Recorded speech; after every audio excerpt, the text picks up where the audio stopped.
Mastocasto Aventure. Donc, c'est un programme destiné aux patients atteints de pathologie mastocytaire, donc que ce soit le syndrome d'activation mastocytaire ou la mastocytose, qu'elle soit cutanée ou systémique. Ça se fait à l'aide de l'utilisation d'un serious game. Donc un serious game, c'est un jeu, pour le côté game, qui va permettre de travailler des ressorts sérieux, des apprentissages de compétences, donc pour le côté serious. Mastocasto Aventure s'adresse aux patients donc atteints de pathologie mastocytaire, adultes, qui présentent donc des troubles affectifs, des troubles cognitifs ou des troubles cognitivo-affectifs.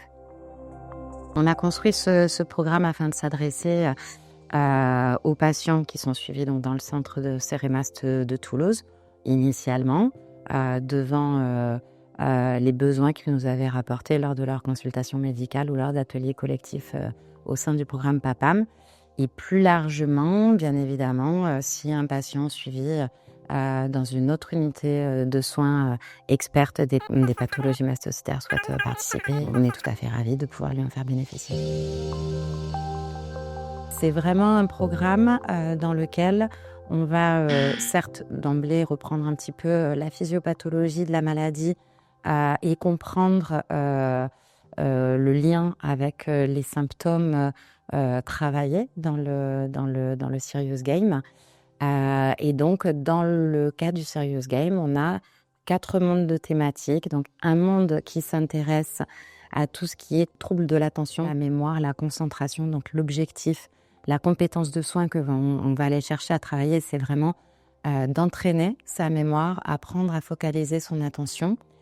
Un monde de thématiques qui cible les troubles du sommeil. Donc, on va apprendre aux patients à prendre soin de son sommeil, à comprendre ce que c'est qu'un sommeil de qualité, repérer les signes de fatigue et apprendre des astuces sur les accompagnements non médicamenteux ou médicamenteux qui peuvent résoudre ces problématiques. Un monde traitant de la gestion des émotions et de l'anxiété. Donc là, ça va être principalement travailler des compétences d'adaptation concernant l'identification des émotions négatives et faire le lien entre cette émotion négative, le besoin qui pourrait être nécessaire pour calmer cette émotion et donc la mise en place du comportement correspondant comme solution à cette émotion négative. Donc l'idée, c'est vraiment de développer des compétences a priori pour faire face après aux situations du quotidien rencontrées par la suite.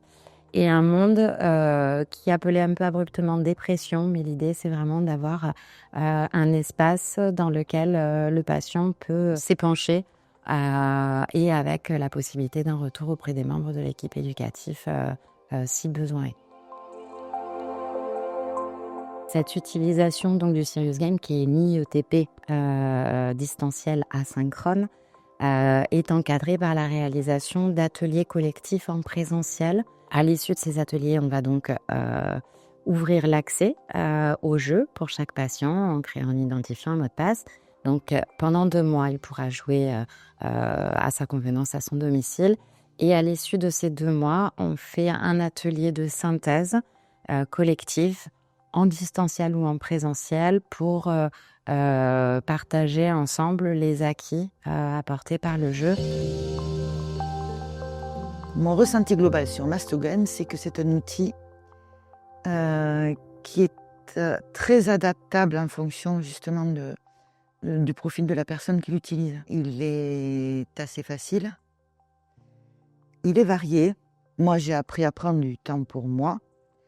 J'ai réussi à avoir à nouveau des capacités cognitives un peu plus efficaces. Et ça m'a permis très sérieusement, là vraiment, j'ai cru que je renaissais de tout d'un coup. Ça m'a permis de me remettre en confiance pour aborder les modules de la formation de patients experts. Le Mastogame m'a aidé à